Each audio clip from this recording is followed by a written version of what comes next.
Horas, bersama bertambunan lagi. Kali ini kita membicarakan tentang senjata leluhur kita yang begitu sederhana, tetapi mereka bisa mengusir pencuri tanah ulayat dari tanah ulayatnya yang sudah ditetapkan Tuhan yang Maha Pengasih untuk menjadi miliknya selama-lamanya. Nah, bagaimana caranya opung kita mempertahankan dirinya?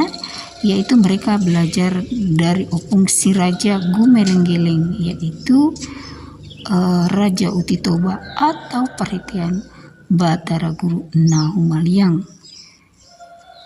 Yaitu ilmu ini adalah tentang kelima elemen alam ya, atau habunaran, terdiri dari api, aek, tano, alogo, dan embun. Nah, kelima tondi inilah yang menjadi dasar pembentukan rupa-rupa makhluk di alam nyata ini. Pengetahuan tentang kelima elemen alam ini atau habunaran ini bisa menciptakan teknologi-teknologi peralatan yang luar biasa untuk membantu peradaban manusia. Dan itu jika kita membutuhkan alat bantu, tetapi leluhur Batak tidak membutuhkan alat bantu atau peralatan canggih. Cukup hanya dengan peralatan kayunya atau gorganya sudah bisa mempengaruhi banyak hal di bumi ini ya. Tapi ya, kalau kita sudah bisa menyatu dengan kelima elemen alam ini, dan terutama elemen embun ini, bisa membuat orang yang marah dan ingin menyerang kita bisa menjadi menyayangi kita.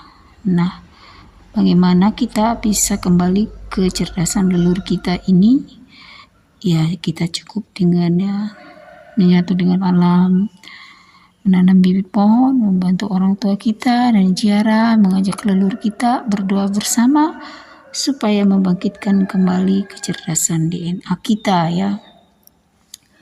Nah, semisal tentang gorga ini yang kelihatan sederhana, tetapi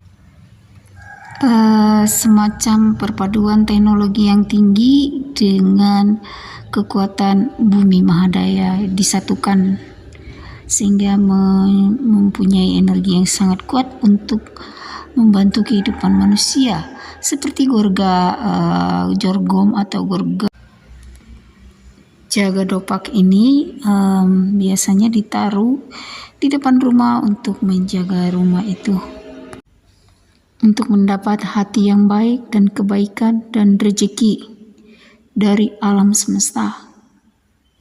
Seperti juga gorga-gorga tanaman atau bentuk-bentuk hewan lainnya, karena hewan dan tumbuhan tidak bisa dikuasai oleh manusia.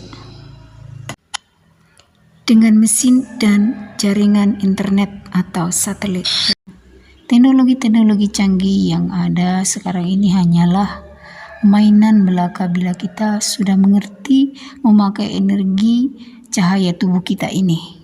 Itulah yang dipakai oleh leluhur kita. Menempa energi tubuh kita sendiri menjadi makhluk energi itu butuh belajar mosak Batak ya. Dan harus setiap hari mengurai vibrasi lapisan energi dan menempatkannya secara berkala pada frekuensinya masing-masing, seperti letak pelangi-pelangi itu yang tersusun dengan rapi. Bisa juga dengan rajin menortor atau tari-tarian daerah dengan musik daerah untuk mengaktifkan saraf-saraf kita dan kecerdasan kita,